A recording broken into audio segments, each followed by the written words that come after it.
नंतर आपलं स्वागत. एक ब्रेकिंग न्यूज पाहूया. सोने आणि चांदीच्या दरात मोठी घसरण झाली. 8 दिवसात सोन्याच्या दरात 5,000 रुपयांची घट झाली.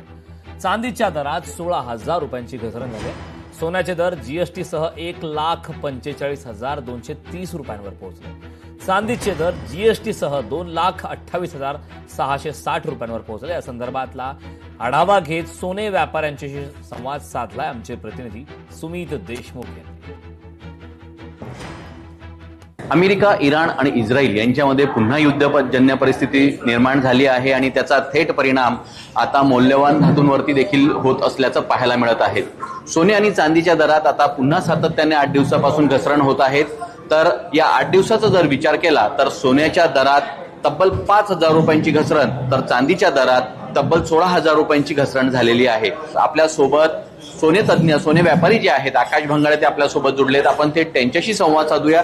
तर काय सांगणार, पुन्हा युद्ध सुरू झालं, सोने व चांदीच्या दरात पुन्हा घसरण पाहायला मिळते आहे, नेमकी काय कारण आहे?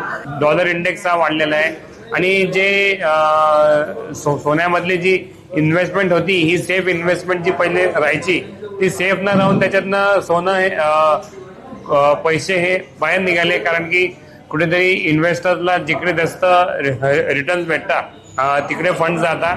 त्यामुळे सोन्यामध्ये हेवी सेलिंग होते आहे. जसं जसे ऑइलचे प्राइसेस वाढत आहे, महागाई वाढते, तर तसं अनसर्टनिटीमुळे सोन्यामध्ये हेवी सेलिंग होते आणि रोज सोन्याचे भाव हे कमी होत आहे.